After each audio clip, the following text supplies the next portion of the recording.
I witnessed animal cruelty today and I feel helpless. Around 12:30 a.m. today, I was walking inside my house.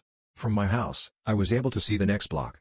At a first glance, I thought it was a couple walking their dog.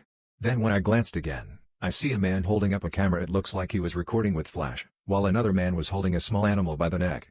This threw me off and the next thing I see was the man holding the animal slam the small animal to ground by throwing it. I heard the animal make a noise.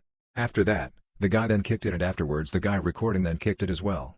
I did not know what to do. I wanted to run in between them but I was by myself and it was 12:30 at night.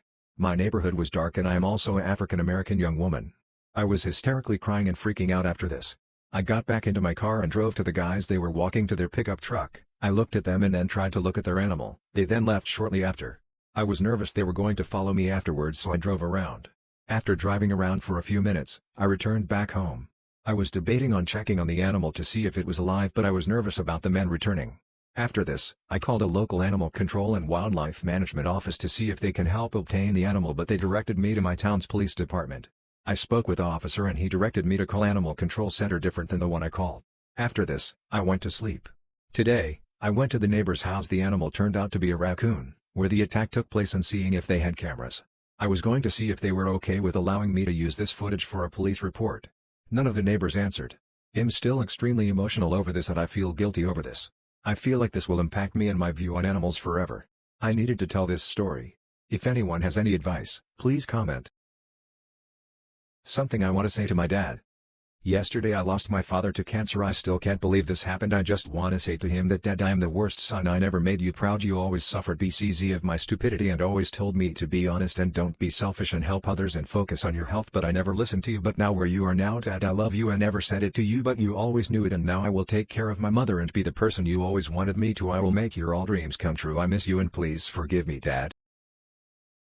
Husband has filed for divorce out of the blue but I fear he has an affair.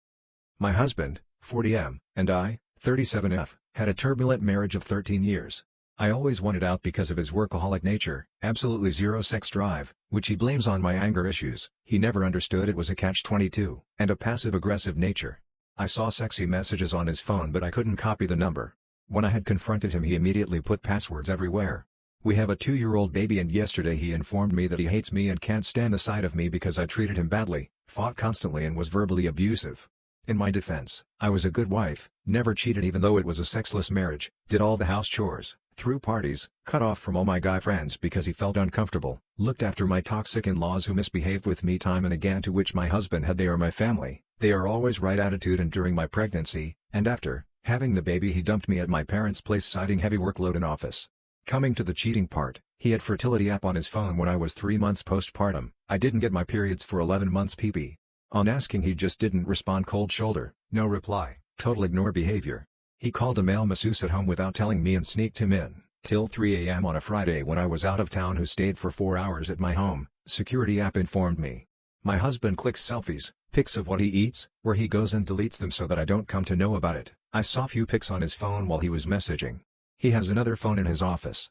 He lies about his whereabouts. I asked his colleagues a few times and they confirmed he wasn't with them. His Reddit account has bi-curious, bisexual, gay porn, she-male and rear cock accounts. He has denied being a bi or gay. Blames his bad sex drive on me. His phone is always busy when he gets out of the house and his mood is chirpy if he picks up. And as soon as he gets home he doesn't acknowledge my existence. Am I imagining that he is cheating?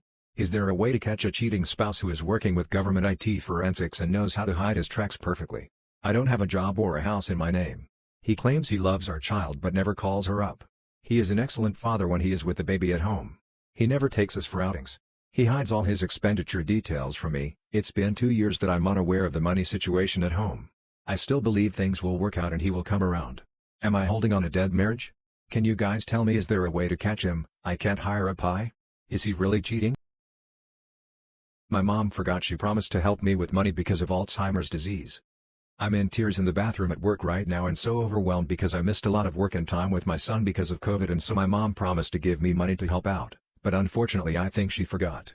I don't want to remind her because when her Alzheimer's first started, I was the only one that noticed and everyone was saying they hadn't noticed her forgetting. She got angry at me when I told her she forgot something and said I was manipulative and trying to make her feel crazy. I desperately need that money but I'm worried that if I remind her she will call me manipulative again. She pays for my son's daycare, so I just would rather struggle a little while instead of dealing with it. I rejected a girl the worst way possible. When I was 16 I befriended a girl and we used to play Minecraft PE together. She was really nice and funny, so I had lots of fun with her. One day I decided to ask her age. She said 14 and I couldn't believe she was just tall, and I mean very tall. Even if literally everyone was taller than me, she was just gigantic. One day we decided to watch anime together, so I placed 2 chairs for us to sit, but she just ignored the second chair and decided to squeeze together in my chair and make as much skin contact as possible. It was a very obvious sign, but I still was shocked. She was into me?